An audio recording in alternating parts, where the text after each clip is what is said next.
قرآن مجید کی ایک آیت ہے جس کا غلط مفہوم لیا جاتا ہے، لا اکراہ فی الدین۔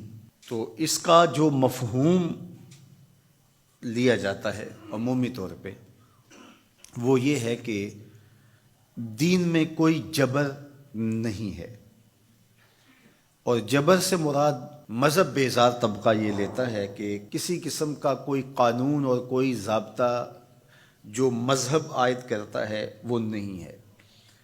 تو یہ مولویوں کی پیدا کردہ سختی ہے اور انہوں نے دین کو مشکل بنا دیا ہے، اور حدود و تعزیرات، قوانین، ضوابط، چور کا ہاتھ کاٹو، زانی کو سنگسار کرو، کوڑے مارو حد قذف میں، اور مختلف اوقات کے اندر مختلف عبادتوں کا لزوم۔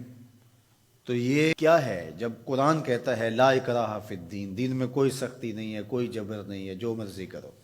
تو یہ اس کا مفہوم نکالا۔ اور ایک طبقہ ایسا ہے کہ جو دین کو اس طرح پیش کرتا ہے اور اس طرح سے دین کو لوگوں کے سامنے رکھتا ہے کہ جس طرح دین پر عمل کرنا کوئی آسان کام نہیں ہے، اور اس کو وہ مشکل اتنا بنا دیتا ہے کہ لوگ گھبرا جاتے ہیں کہ ہم تو پھر دین پہ نہیں چل پائیں گے، چند لوگ ہی دین پہ چل سکتے ہیں، جبکہ یہ دونوں چیزیں افراط و تفریط سے تعلق رکھتی ہیں۔ تو آیت کریمہ کا صحیح مفہوم یہ ہے، لا اکراہ فی الدین کا مطلب یہ ہے کہ دین قبول کروانے میں کسی پر سختی نہیں کی جائے گی کہ تو ضرور مسلمان ہو، یہ اس کا مفہوم ہے۔ اب کوئی دین قبول کر چکا ہے اور پھر احکام شریعہ اس کے اوپر نافذ ہوں گے تو یہ تو ہوں گے، تو اس پر یہ نہیں ہے کہ اب اس پر سختی نہیں کی جائے گی۔ جو اس جامعہ میں، اس درس گاہ میں داخل نہیں ہوتا، پڑھنا نہیں چاہتا، تو ہم اس کو دھکے سے گھر سے اٹھا کر کے یہاں داخلہ نہیں دے سکتے۔ جس کی مرضی ہو آئے اور جس کی مرضی ہو نہ آئے، لیکن جو شخص یہاں آ کے داخل ہو گیا، پھر یہاں جو ہم نے ضوابط اور قوانین بنائے ہیں ان کا وہ پابند ہوگا، اس لیے کہ وہ اپنی مرضی سے آیا ہے اور اس نے یہاں آ کر کے داخلہ لیا ہے۔ تو اب وہ کہے کہ میں نہیں مانتا تو وہ باغی کہلائے گا۔ تو اسلام کے اندر کسی کو سختی سے داخل نہیں کیا جائے گا، ترغیب دی جائے گی۔ اور قرآن مجید کی اس آیت کریمہ کو اگر پورا پڑھیں تو سارا مفہوم واضح ہے۔ لا اکراہ فی الدین، دین لانے کے حوالے سے کوئی زبردستی نہیں ہے۔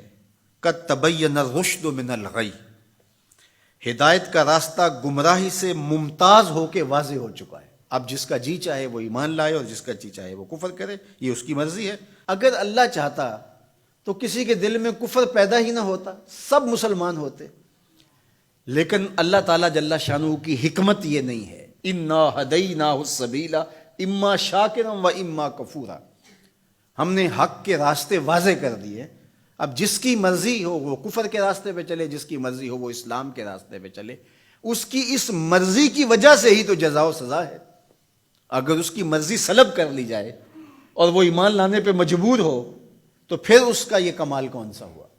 تو کمال تو یہی ہے کہ دونوں راستے ہیں اور دونوں راستے سے دکھائی دے رہے ہیں، اور وہ اپنے اختیار سے خیر کا راستہ اختیار کرتا ہے تو جزا ملے گی، اور اپنے اختیار سے برائی کی راہ پہ چلتا ہے تو اس کو جو ہے وہ سزا ملے گی۔ لیکن اگر اس کا اختیار ہی نہیں ہے برائی کے راستے پہ چلنے کا تو پھر اس کو سزا کیوں دی جائے؟ تو یہ بات ذہن میں رکھیے گا، یہ اختیار پر جزا اور سزا ہے۔ تو آیت کریمہ کا مفہوم یہ بتاتا ہے کہ جو چاہے وہ حق پہ آئے، اس پہ مجبور نہیں کیا جائے گا۔ باقی احکام شریعہ پر عمل پیرا ہونا تو یہ ایک امر آخر ہے۔ تو یہ سراسر نفسانی خواہش ہے کہ اسلام ہمارے اوپر کوئی پابندی نہ لگائے، جس طرح ہم چاہیں اس طرح ہی چلیں اور ہماری زبان پہ کلمہ بھی جاری رہے۔ میں بھی ہوٹل میں پیو، چندہ بھی مسجد میں دو، شیطان بھی خوش رہے، خدا بھی ناراض نہ ہو، یہ کیسے ہو سکتا ہے؟ تو لا اکراہ فی الدین کا جو مفہوم لوگوں نے تراش لیا کہ اسلام کا کوئی ضابطہ قانون ہم قبول نہیں کریں گے، ہم خواہش اور مرضی کی زندگی بسر کریں گے، یہ سراسر دین کی منشا کے برعکس چیز ہے۔